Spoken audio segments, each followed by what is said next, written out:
नमस्कार. जीवन संजीवनी हेल्थ या ऑफिशियल चॅनलमध्ये सर्वांचं स्वागत आहे. फक्त 2 ते 3 वेळेस हा जादुई बोळा तुम्ही दातामध्ये धरा. दाताला लागलेली कीड, दाताला झालेली कॅव्हिटी याने पूर्णपणे निघून जाते आणि दात तुमचा पूर्णपणे दुखायचा थांबून जातो.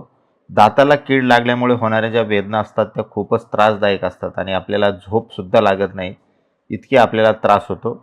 दाताच्या संरक्षणासाठी असणारा जो मुलामा असतो, ज्याला आपण इनॅमल म्हणतो, टीथ इनॅमल म्हणतो, आणि आतील भाग जो असतो त्याला डेंटाईन म्हणतो. जेव्हा विषाणूच्या हल्ल्यामुळं हा खराब होतो तेव्हा दाताला कीड लागते, जिथं आपण बॅक्टेरियल लोड वाढला असं म्हणतो. आणि हा बॅक्टेरियल लोड त्याचबरोबर दाताला लागलेली कीड पूर्णपणे नष्ट करण्याचं काम हा उपाय करतो. दाताला जर कीड लागलेली असेल आणि दाताच्या नसावर जर दाब पडला, तो दाब कधी पडतो तर गरम किंवा गार किंवा गोड पदार्थ खाल्लं की त्या नसावर दाब पडतो आणि आपल्याला तीव्र वेदना होतात. त्याचबरोबर दाताच्या आतल्या भागामध्ये संसर्ग जर झाला बॅक्टेरियल लोडमुळे तरीसुद्धा आपले दात जे आहेत ते दुखतात, दात सेन्सिटिव्ह होतात आणि आपल्या दाताला सेन्सिटिव्हिटी आहे असं आपण म्हणतो. यापैकी कुठलीही समस्या जर तुम्हाला असेल तर अगदी हा उपाय तुम्ही करून बघा. तुमचे दातदुखीची समस्या पूर्णपणे निघून जाईल, दातामधली कीड पूर्णपणे मरून जाईल, बॅक्टेरियल लोड त्या ठिकाणचा पूर्णपणे कमी होऊन जाईल आणि दात दुखायचं पूर्णपणे थांबून जाईल. हा सहजरित्या करता येणारा उपाय आहे. हा उपाय करण्यासाठी आपल्याला थोडीशी देशी दारू लागणार आहे. आता दारू किंवा अल्कोहोल हे शरीरासाठी घातक असतं. कोणीही ड्रिंक करायची गरज नाही, ड्रिंक करू नये. दारू, अल्कोहोल शरीरासाठी घातकच असतं. मात्र त्या अल्कोहोलचे काही फायदेसुद्धा असतात, जसं की शेतामध्ये आपण पिकावर फवारणी करण्यासाठी त्याचा वापर करतो.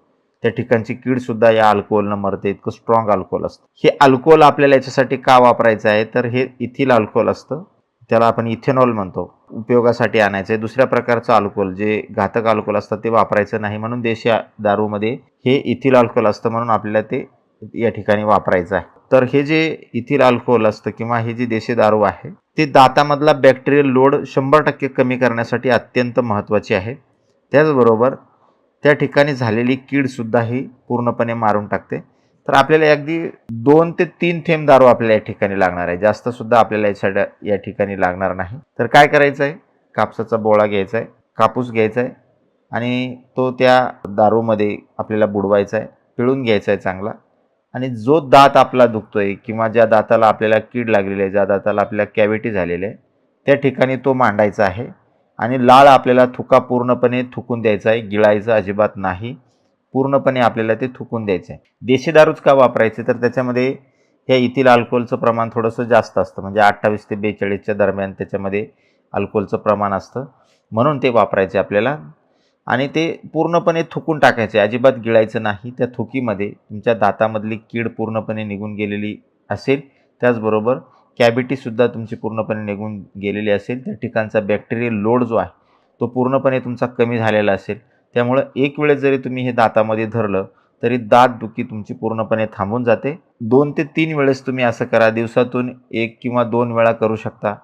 असं 2-3 दिवस जर केलं तर तुमचा दात दुखायचं कायमस्वरूपी थांबून जातं आणि दात तुमचा त्या ठिकाणी वाचतो. म्हणून याचा सांगितलेल्या पद्धतीनं वापर करा. ड्रिंक करू नका. ड्रिंकचं कुठलंही समर्थन आम्ही करत नाही, फक्त त्याचा आयुर्वेदिक वापर या ठिकाणी मी तुम्हाला सांगितला. तर दाताची समस्या असेल, दात दुखत असेल तर हा उपाय तुम्ही अवश्य करून बघा. तुम्हाला फरक पडला की नाही पडला ते तुम्ही मला कमेंट करून अवश्य सांगा. ज्यांनाही आवश्यकता आहे त्यांच्यापर्यंत हा उपाय तुम्ही अवश्य शेअर करा आणि अशाच नवनवीन उपयुक्त आयुर्वेदिक माहितीसाठी जीवन संजीवनी हेल्थ या ऑफिशियल चॅनलला लाईक आणि सबस्क्राईब करा. नोटिफिकेशनसाठी बेल आयकॉनवर क्लिक करा. धन्यवाद.